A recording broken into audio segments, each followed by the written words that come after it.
Hello, hello. Welcome to Stories Between the Lines podcast. This is your host, Nandini, kicking off this episode of the podcast from New Jersey.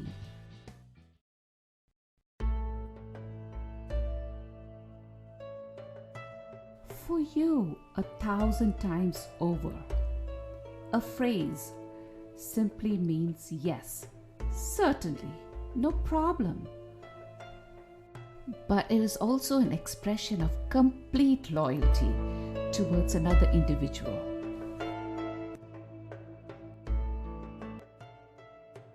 Back in August of this year, America ended a 20-year-long war in Afghanistan, which was triggered by the 9/11 terror attacks. A fog of uncertainty now looms over Afghanistan.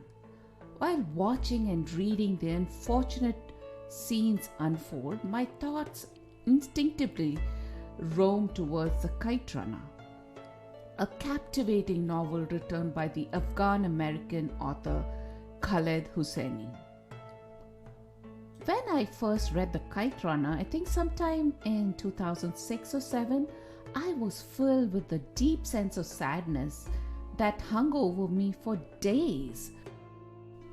The story and the characters remain etched in my mind even now. I decided to reread the book. This episode of the Stories Between the Lines podcast reflects on The Kite Runner. We have a great set of panelists to chat with about this book.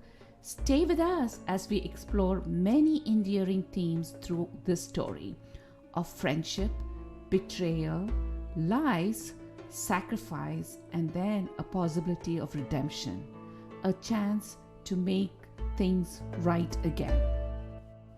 Much of the story in The Kite Runner takes place in Afghanistan between the 1970s to the early 2002. A little bit of history will help understand the backdrop of the story in The Kite Runner. Afghanistan means the land of Afghans. The name Afghan is used by the Pashtun majority to describe themselves. The Pashtun, also known as the Pathans, are the country's largest ethnic group and are Sunni Muslims, a major branch of Islam. Hazaras are members of the Afghan ethnic minority group and are mainly Shiite Muslims, another branch of Islam. The Hazaras are considered the lower class people in the Afghan society and have no access to education. Hence, they continue to be poor, and the conflict between the Hazaras and the Pashtun people is the backbone of the story in The Kite Runner. Afghanistan was ruled by King Zahir Shah from 1933 to 1973. In 1973, Mohammad Daoud Khan, who was Zahir Shah's cousin, staged a bloodless military coup and seized power of the country with the help of the People's Democratic Party of Afghanistan. After ruling the country for a few years, Daoud Khan was violently overthrown by the PDPA. He and his family were killed in the coup. The PDPA is affiliated with the Communist Party and therefore held close ties to the Soviet Union. They instituted many political and social reforms in the country, including religious reforms which infuriated the Afghans. The internal turmoil led to the Soviet army's entry into Afghanistan, and they soon occupied the country. Throughout the decade-long Soviet occupation, Muslim forces called Mujahideen, or men in war, put up a resistance. In 1992, after the collapse of the Soviet Union, the Mujahideen took over Afghanistan and converted it into an Islamic state. However, the infighting among rival groups continued, making everyday life in Afghanistan unsafe. The rumble of gunfire was constant, and people lived in utmost fear. Meanwhile, the Taliban, who were originally students, emerged in the early 1990s. In 1996, the Taliban took control of Kabul. After years of insecurity and violence, the people actually welcomed the Taliban. But this warm reception was short-lived. They soon made life in Afghanistan dangerous. They banned music and dance and severely restricted women's rights. Violence against the Hazaras people rapidly increased. After the September 11 attacks of 2001, the United States invaded Afghanistan to flush out the prime suspects who were taking shelter there and subsequently overthrew the Taliban. After 20 long years, the United States ended the war in Afghanistan this year and completely withdrew from the country.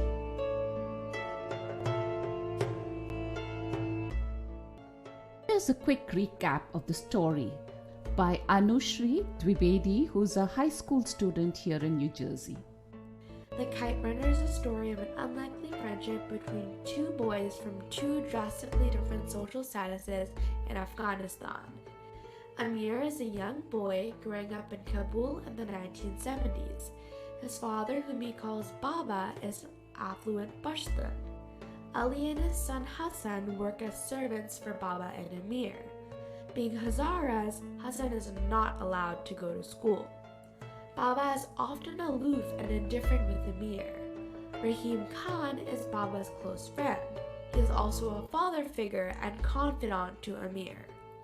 Hassan and Amir are best friends, and they spend a lot of time playing and flying kites. Amir reads books and his own stories to Hassan, but often tricks his friend by making up the wrong endings to the stories. Amir, desperate for his father's approval, is often puzzled by his father's affection for Hassan. Baba showers Hassan with birthday presents and insists on taking him along on family outings. Asaf is a bully who lives in the same neighborhood and often picks on the two friends. But Hassan always stands up against the bullies. One day, Hassan threatens him with a slingshot to stop him from harassing Amir. Asaf declares to get his revenge that day. An annual kite tournament is held at Kabul. Young boys fly kites and try to cut each other's kites from the glass-covered strings, and then the kite runners chase after the fallen kites to proclaim victory. Amir and Hassan have practiced as a team for years naturally. Amir flew the kite, and Hassan held the string and ran after the fallen ones. Amir wins the tournament, and then Hassan goes to retrieve the loser's kite. Amir believes his victory will finally make his father proud of him. Hassan then runs through the streets, promising to retrieve the last fallen kite so Amir's victory will be complete. However, when Amir searches for Hassan, he finds him in an alley, trapped by Asaf and his friends. Hassan has found the kite, but Asaf wants it. When Hassan refuses to yield, the bullies take turns brutally assaulting him, while Amir silently watches from the shadows and then runs away like a coward without even trying to save his friend. The two boys then pretend that the assault never happened. Amir takes the fallen kite home to Baba, who finally acknowledges him with affection. But the unforgiving incident torments Amir with the guilt, which makes him drift away from Hassan. And then to get rid of him, Amir frames Hassan by falsely accusing him of stealing, and Ali and Hassan decide to leave. A few years later, Baba and Amir flee Kabul when the Soviets occupy Afghanistan. They eventually find refuge in Fremont, California, and Baba works at a gas station where Amir finishes high school, goes to college, and then pursues writing. Baba and Amir often sell things at a local flea market, and one day Amir meets Saraya at the flea market. She is the daughter of Baba's friend, General Taheri. They soon fall in love with each other, but in the meantime, Baba is diagnosed with lung cancer. Shortly after Amir's wedding to Soraya, Baba dies. Amir then becomes a writer and gets his first book published. But meanwhile, in Afghanistan, the Soviets are driven out and the Taliban begin to rule the country. One day, Amir gets a call from a very ill Rahim Khan requesting him to come back to Pakistan. With much apprehension, Amir travels to see Rahim Khan and learns about the horrors of the Taliban regime in Afghanistan. Hassan and his wife helped Rahim take care of Baba's home in Kabul, and their son's name is Zorab. After Rahim Khan left Kabul for Pakistan, he learned that the Taliban executed Hassan and his wife, and Sohrab was sent to an orphanage. Rahim Khan also reveals to Amir the shocking truth that Hassan is his half-brother, and Baba is the biological father of both boys.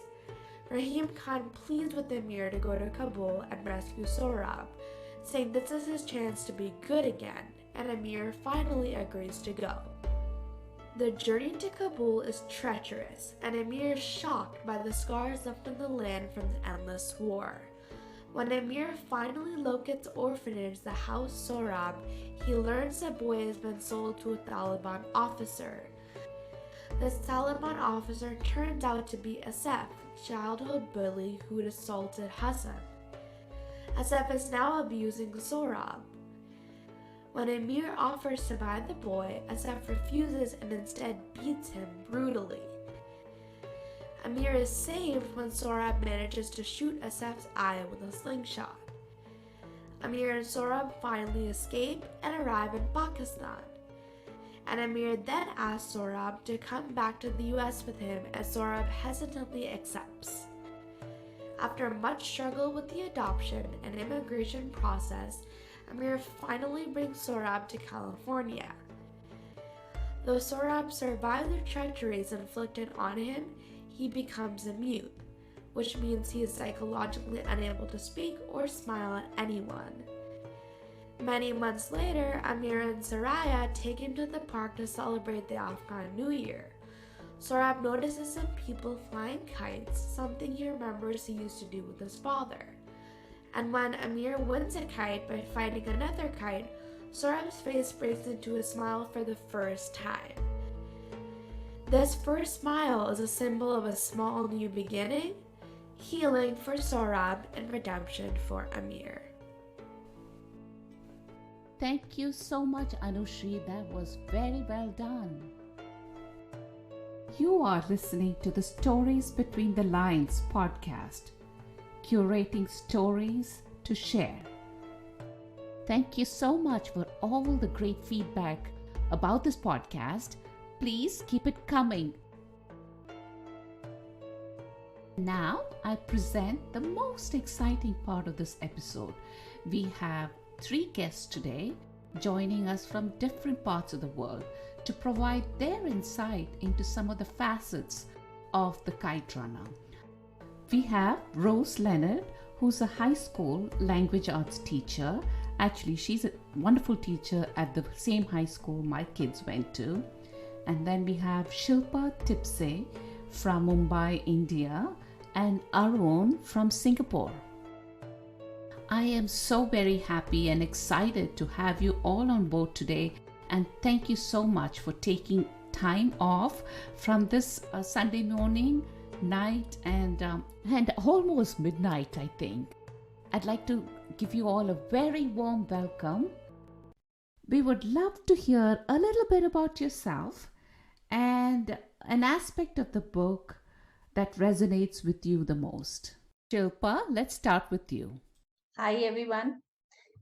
I'm really glad to be on the panel today, and I am an interior designer by profession.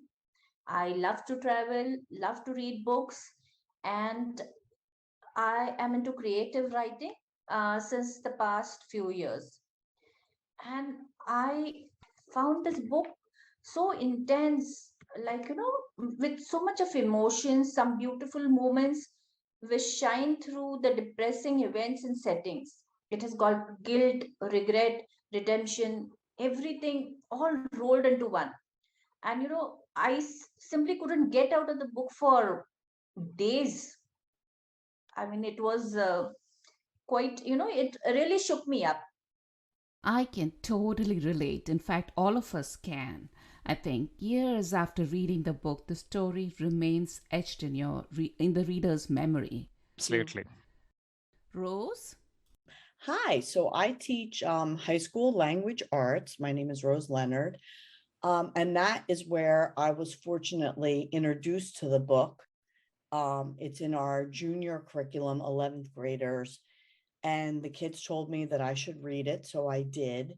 And I can't even remember what year it was that I read it, but I have the same reaction to it that we all do, that it's been years and the book is always in the back of my head. And I share that with my students.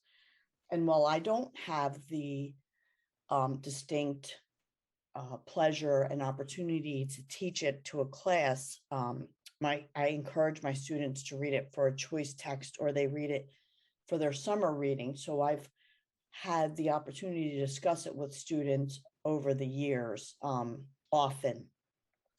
And I think what I have to say about the book that's so important is it made me understand the Middle East a more profound way.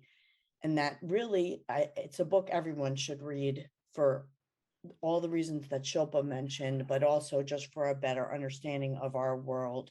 I just found out talking about this podcast that my daughter did not read it last year. And so she'll be reading it this summer. I so agree with you, Rose. The Kite Runner is fiction and may not be the sole representation of the country or its people or their culture, but however, this book by the Afghan American writer Khaled Hosseini does provide some insight into this beautiful country beyond the media's portrayal as a breeding ground for terrorism, drug trafficking, or the Taliban.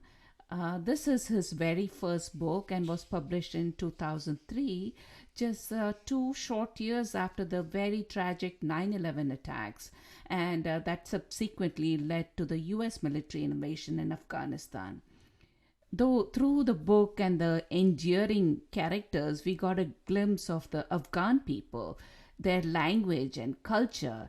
You even get introduced to a few words and phrases in the Farsi language, which is one of the local languages spoken by the Afghan people. To me, that was really cool. Right. And the beauty of the country, the landscape and the culture, all of those things I appreciate learning about through his book. Arun? Yes. First of all, Nandini, thanks for having me here. This is such a great opportunity. To introduce myself, my name is Arun. I come from the southern part of India, from a state called Kerala. But I've been living in Singapore for the last 10 years with my family. With my job, I get to visit a lot of places across Asia and the States. And I immensely enjoy travel and interacting people at their own backyard, right? And I do enjoy reading. What really resonates about this book is it talks about friendships and different flavors and different kinds of friendships, and it runs very deep. So friendship between Amir and Hassan, friendship between Rahim Khan and Baba and Ali, different intricacies within those friendships. Great. Speaking of friendship, that kind of leads us directly to the title of the book. Kites have been a very symbolic significance throughout the story, and hence the title of the book, The Kite Runner. It at various stages of the story, it signifies friendship, like you mentioned, Arun, and sacrifices because of a kite. And at the end of the book, even redemption. Kite fighting is a popular sport in Afghanistan, and it is quite popular in India and other Asian countries as well.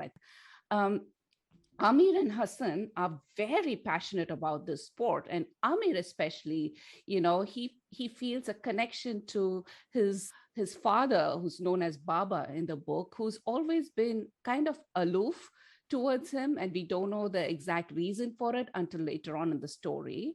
And Amir is the kite flyer, and Hassan is the kite runner, a very symbolic reflection of their social classes in the Afghan society. Rose, what do you think about the title of the book and its significance? So first, again, this is another beautiful image in the book, right? And something we don't know about Afghanistan, what kite running means to them, and the fact that the strings are, do I want to say, dipped in glass.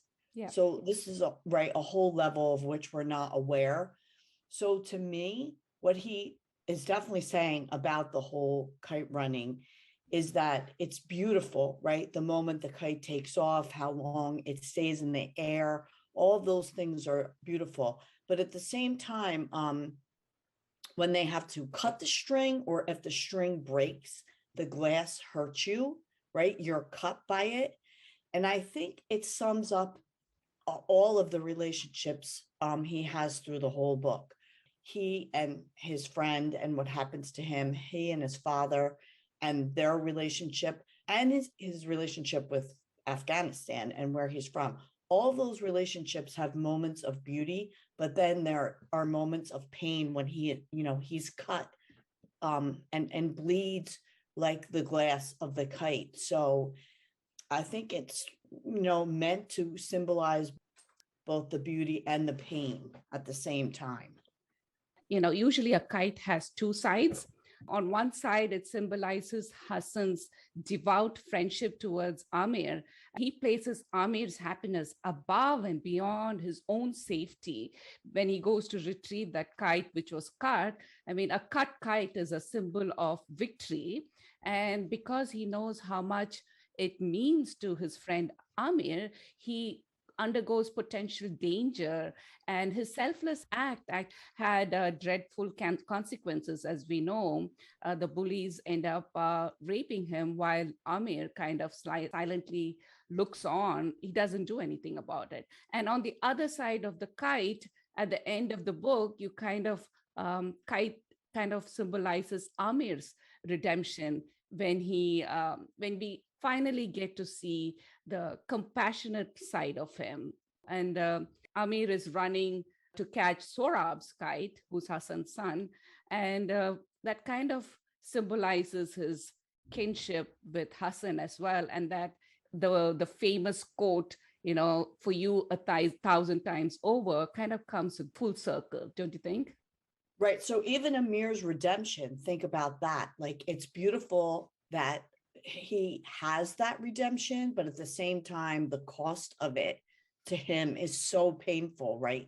Physically and emotionally, even mentally painful. So I think that is what he was doing with the kite. And it just carries through the whole thing in every aspect, in every conflict, in every relationship.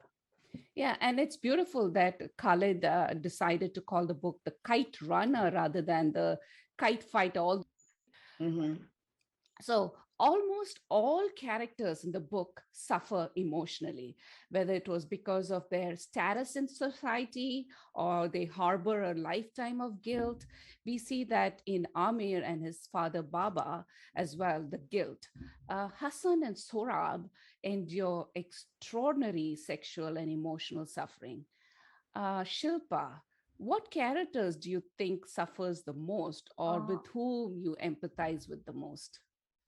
Yes, Nandini, as you rightly said, each character suffers in his own way in this book. Like, Hassan, Ami, Saurabh, Ali, even Baba, all of them are suffering.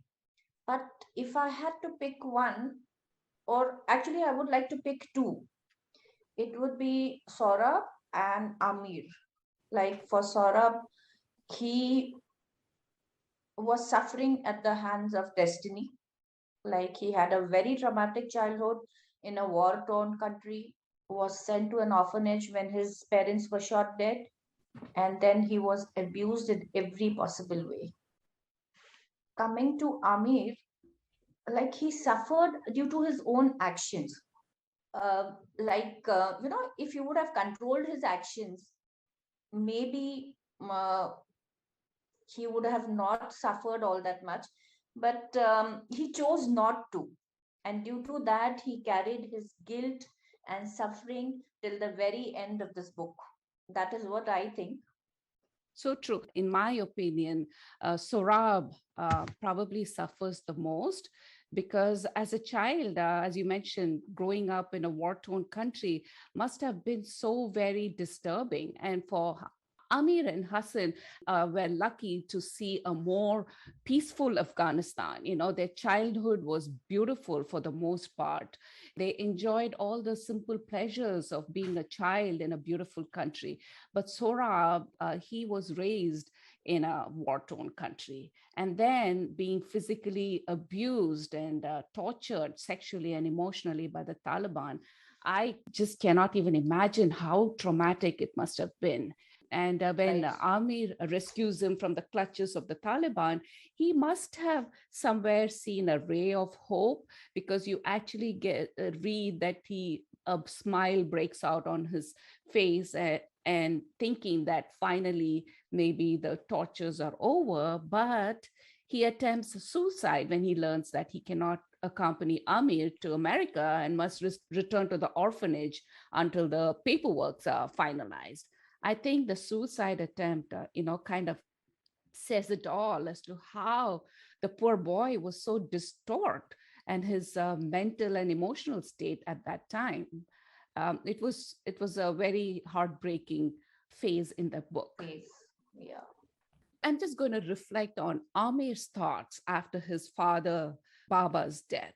He says, I realized how much of who I was, what I was, had been defined by Baba and the marks he left on people's lives. My whole life, I had been Baba's son. Baba cannot show me the way anymore. I'd have to find it on my own. Amir was always in the shadow of his father all his life. He's always known as Baba's son. It's almost like he doesn't have his own identity. To me, Baba's personality is very imposing in many aspects. We see a bit of arrogance, aloofness towards Amir at the beginning, and then as the story progresses, we start seeing a little bit more of a human side with facets like bravery or a man of values. And he has a lot of pride and dignity. We see that in his life in California. Arun, do you like the character of Baba? Do you think they could have portrayed him in a different light? Yeah, that's a good question. So Baba's an interesting character, and probably, in my perspective, the most interesting character in this book. And his character has different layers. He's a very proud man, very courageous, high integrity, and will stand up for the right thing. In fact, his main fear was that Amir will never be like him and cannot stand up for himself. And that was his main fear during the early days of Amir, right? He risks his life in saving a complete stranger from a Russian soldier. And he doesn't accept food stamps in California even when he had no money and his health was deteriorating. So he's definitely someone who's very admirable and heroic, except when he's not. The story takes you through the betrayal traits of Baba. Firstly, he betrays and deceives his own friend by sleeping with his wife and impregnating her. Later, he doesn't even display the courage to accept Hassan as his own son and denies him the basic right. He carries on with not even telling the truth about that to Amir, right? So as much as he's admirable, there are facets to his character which is deeply flawed. Almost all the other characters are very predictable and consistent. He covers his misdeeds by running an orphanage, buying gifts for Hassan, and offering him a plastic surgery for his birthday and so on, right? For me, it's I like the character and I don't like it at the same time. So Yeah, you that's love just to my take. hate that character but you also don't end up disliking him because of he has so many different layers to his personality. You kind of hate him at one point and then you admire him at another point, especially when he stands up to the Russian soldier for a complete stranger and willing to put his own life on the line. He could have easily been shot at that point, but yet he's brave enough to stand up for what's right. That was a turning point for me when he does that. Oh, this guy has so many different facets to his personality. And but sadly, he never had a chance to find redemption. Amir probably does towards the end of the story, and he never got a chance to be what Rahim Khan says, to be good again. That is the sad part of his character, I think. Yeah, but having said that, he also died a happy man. Though he was poor and he did not enjoy the glory and the materialistic things that he possessed in Afghanistan, he died poor, but he died happily. And he did recover some of the things that he denied Amir during his late days. So I think that was his redemption, probably. That yes. Yeah. And we only know about Baba after his death, right? Until then, his character is extremely consistent. It's only after his death his true colors come out. So it's a very interesting character. Well, Nandini, you just made me think of something. And maybe this is why the book stays with us all so much. As human beings, we are flawed. We often don't have a chance at redemption, right? We often fail at the things that we're supposed to. And the characters there's so much conflict, right? We're conflicted about liking them or not.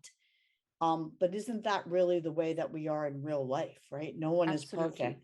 Absolutely. Everyone's conflicted when they wish they weren't. So again, maybe this is why we connect with the book so strongly, because he reveals characters who are so much like us.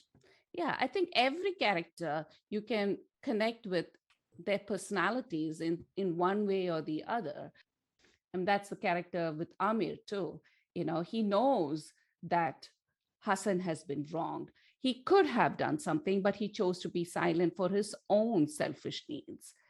That's why at the end of the story, after reading the book, I was thinking of so many what if scenarios. What if Baba had spoken the truth? What if Amir had saved Hassan? How different the story would have been. It left me with so many more questions at the end of the story. And aren't those the questions we ask ourselves every day in our own lives also, right? Absolutely. I mean, it shows all the characters have such strong human elements. And that's why we connect with all of them, because human beings are flawed, as you said. And we all make mistakes, especially during our younger days. And I cannot think of anybody who hasn't made a mistake or have regrets.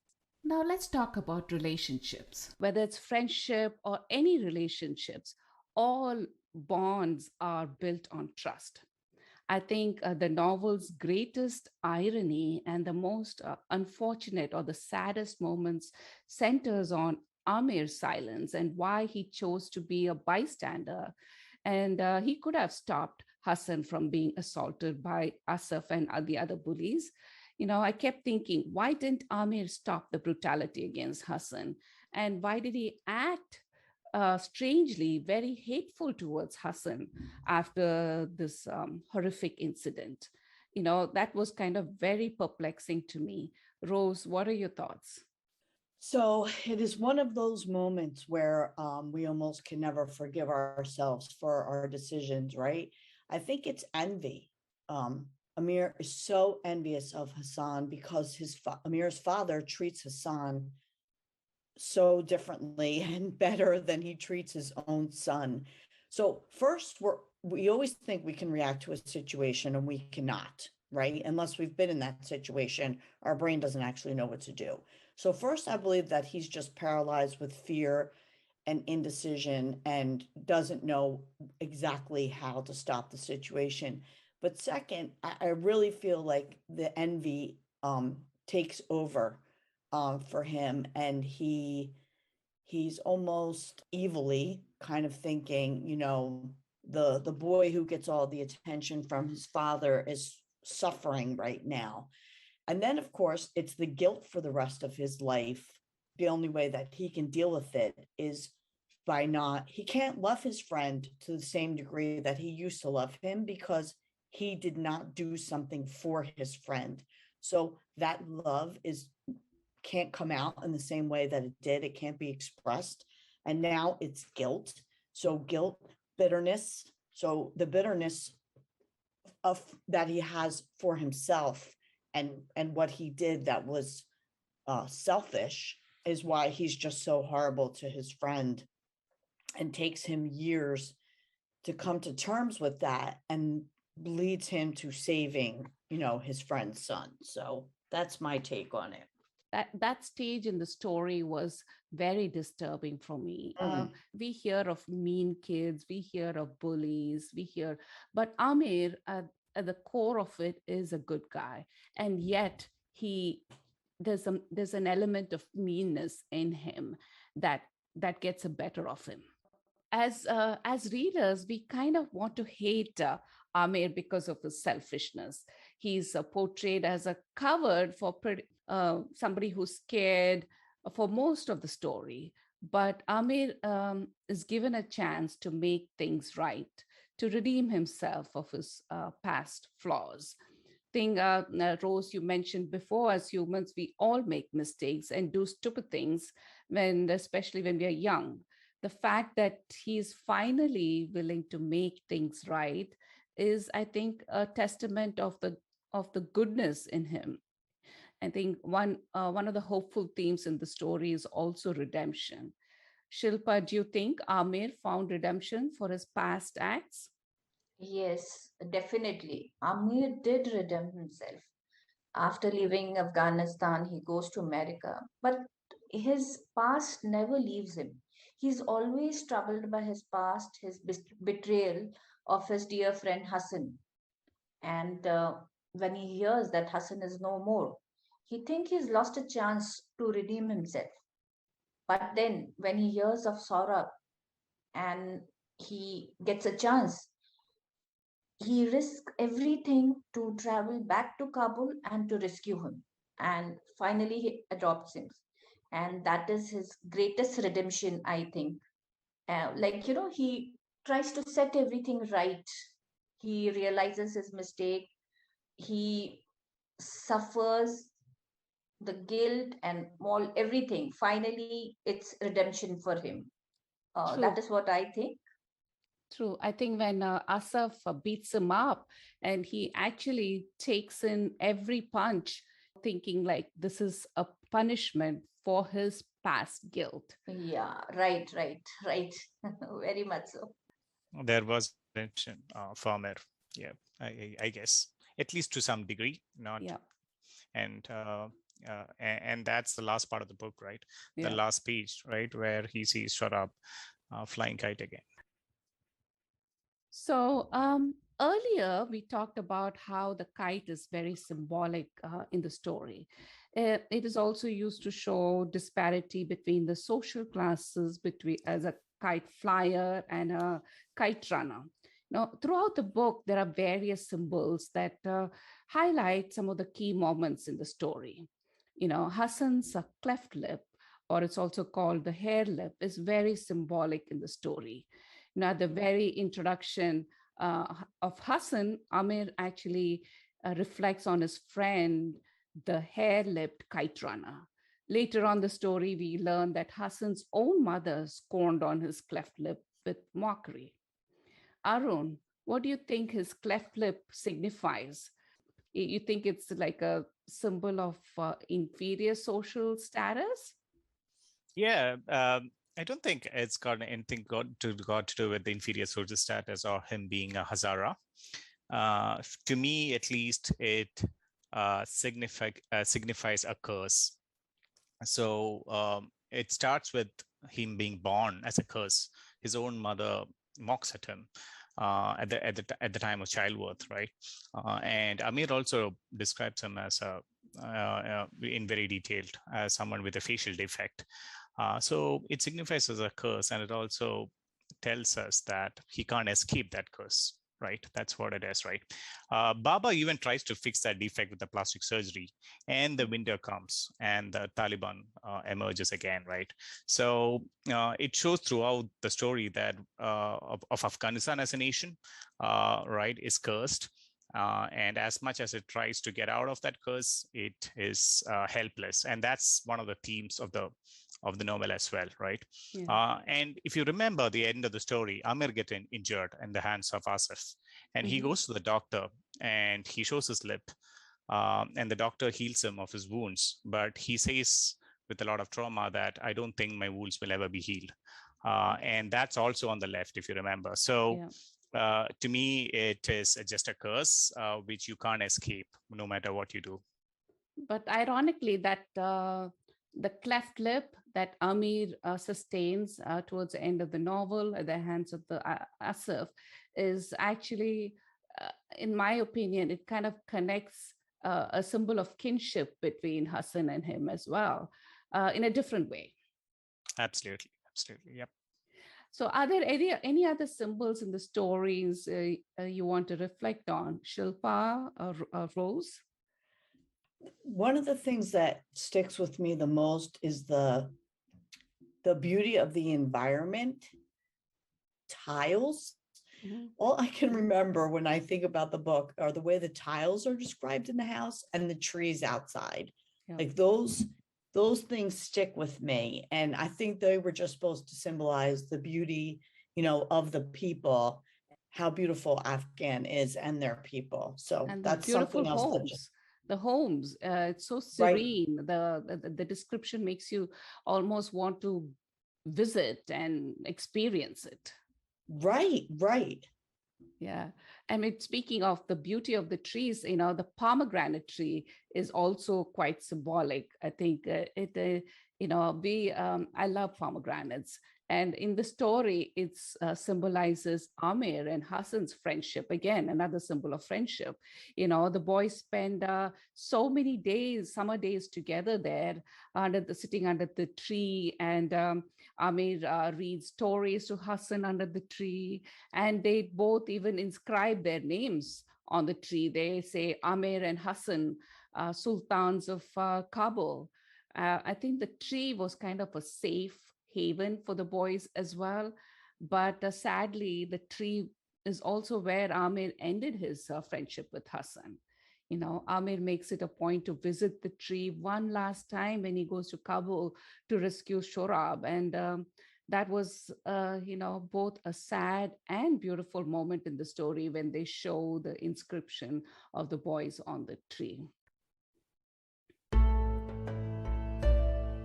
Well, that was so much fun talking with you all, and I think we can go on and on talking about this totally mesmerizing book, right?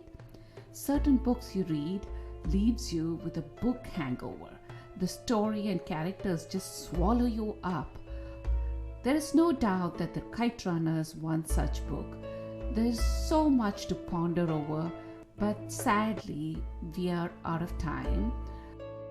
I would like to end this part of the episode with a hope of peace for the people of Afghanistan and for some sense of normalcy to return to this beautiful country. Rose, Shilpa, and Arun, I thank you all for being a panelist on this episode of the Stories Between the Lines podcast. It was great chatting with you all. It was our pleasure, Nandini. Thank you, Nandini. This was great. I really learned and enjoyed this conversation. I learned a ton from Rose, Shilpa, and yourself. Thank you so much. Same. Great. It was great to hear other people's analysis of the book. And I hope that we've inspired people who have not read it to read it, because I think it will make them better people. I hope you all enjoyed this episode of the Stories Between the Lines podcast. Please like our page on Facebook and Instagram, and do subscribe to the podcast on Spotify, Apple, and Google Podcast. It's October, my favorite time of the year. crisp autumn weather and surrounded by beautiful fall colors. It's also the beginning of the festivities. For those who celebrate, I hope you all had a wonderful Navratri and Dashera. It is now time to look forward to some special treats and some spectacular tricks. Happy Halloween, everyone!